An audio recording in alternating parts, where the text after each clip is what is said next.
All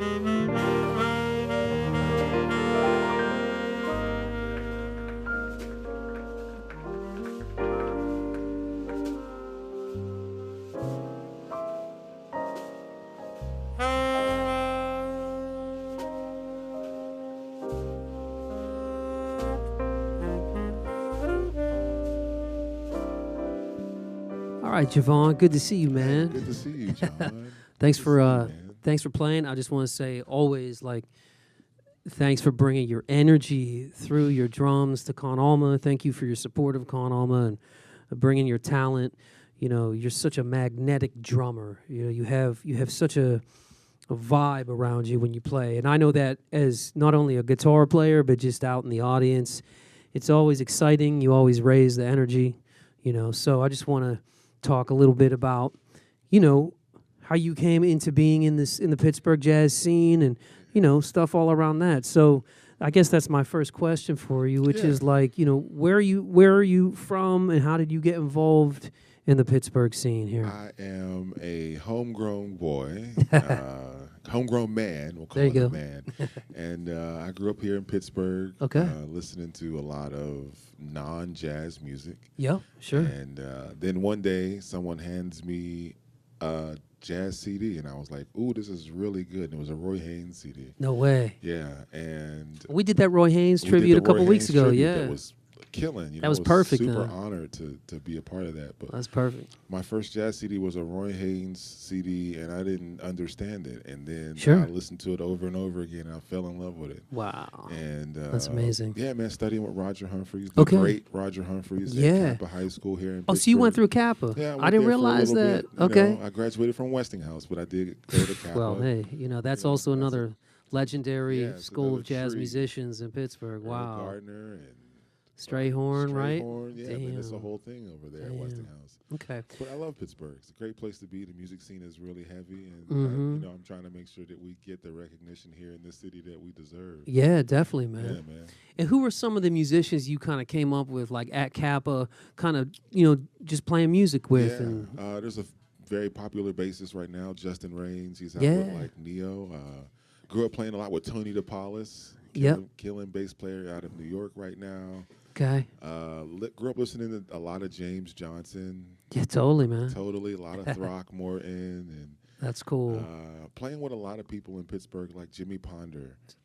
So that's right. You played in one of Ponder's trios for a period of time. For about 3 years. And who was playing bass in that, or was it changing? Tony DePaulis.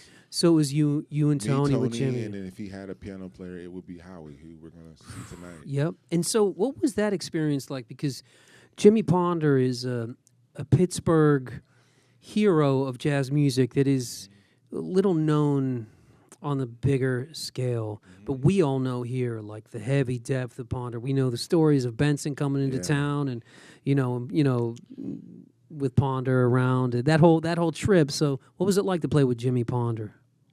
It changed how I played the drums at that time. Yeah. It definitely made me more patient. I learned how to play with a guitar player. Like, I love playing guitar trio stuff. Yeah. I love a guitar trio. Like a bass player and a guitar player. Like, that's it. What were some of his band leader tactics with you guys? And you know I'm asking that because I know from DePaulis there's some stuff. There's some crazy stories. He kind of like let you go on a leash. Okay. But at the right moment, he always seemed to yank the leash and reel you in. Like he would let you out there and search for what you're searching for. And at the right moment, he just had the wisdom and the capacity to know, like, all right, the young lion is reel him in a little bit, you know? Yeah, man. Bring him back to center and start all over again. Yeah. And, you know, what that does is that prepares you for playing at a certain level. You know, you have the ability to now choose to go in that direction without a leash. Yep. You know, and, you know, it's like a dog. You can train a dog, and once it's off the leash, you're good. Yep. But, you know, as a dog owner, band leader, you know when to pull that leash back. And as a young kid, we needed that.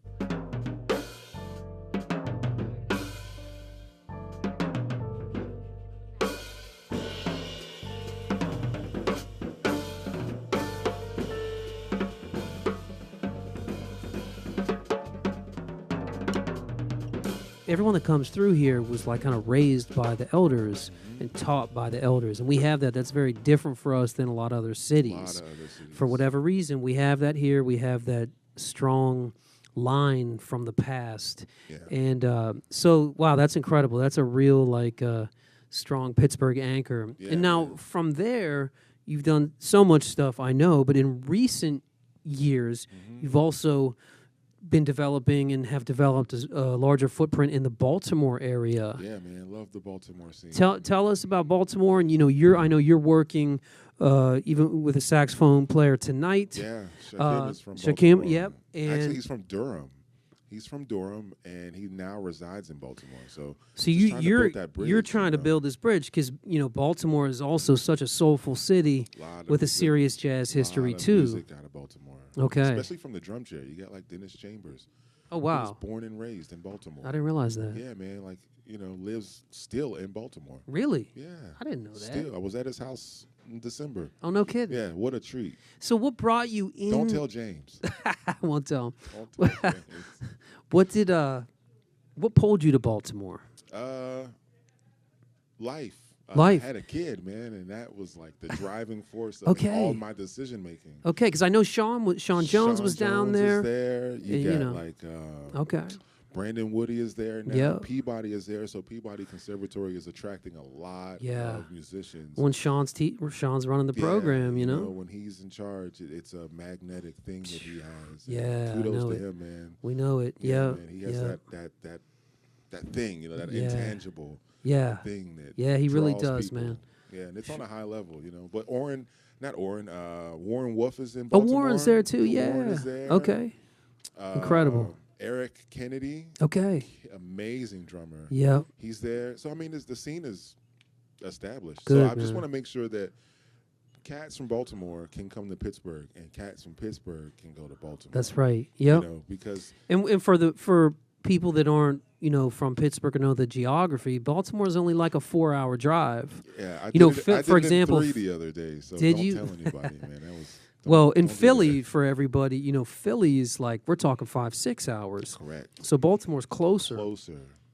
Cleveland is like, 2 hours. 2 hours. 2 so, hours to Cleveland, hour and so a half these regions are kind of closer to our thing than Philly, though Philly is very strong as well. But Philly's a little bit closer to the New York thing, Yes, it is. And you can hear it in the sound. You can hear it. You can hear it. Definitely hear it in the sound. Yeah. So tell me about the group tonight. Like who's playing, kind of what what you're going for with these guys. Is going to feature again. We were talking about Shaquim Muldrow, saxophone player. Yeah, very very talented guy. I'm really super stoked to have him.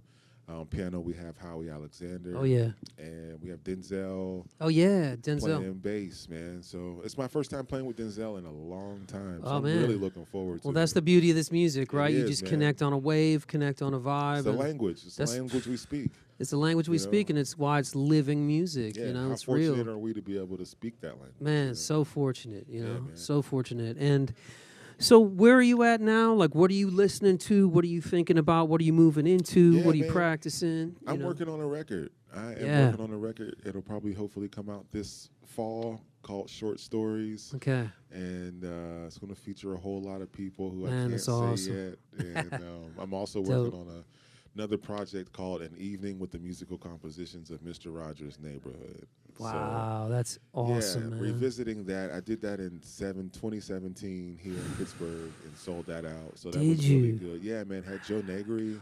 I was just going to say, maybe there was a way for Joe to come out and play on it. My grandfather and Joe were super tight. Man. Love Joe. Featured Mr. McFeely. So, did the whole Mr. Rogers thing. Cool, man. So just want to put that out there and hopefully, fingers crossed, with the help of the right people we can Yeah. And for anybody that doesn't know that's listening, Mr. Rogers is a thing. It's a Pittsburgh famous thing. A lot of jazz musicians and the legendary Joe Negri, guitar player, was him and Johnny Costa were kind of the musical directors. Yeah, Johnny Costa was the musical director, but handyman, Joe Negri was a character. Was the guy, There's a very musical set going on. It was very Pittsburgh. So super Pittsburgh. Yeah. Super cool though.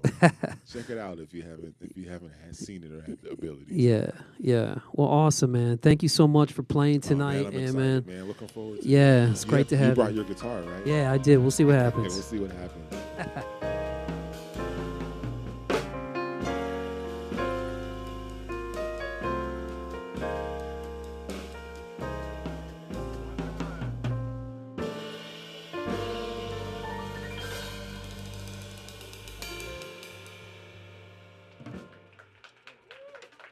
We are jazz.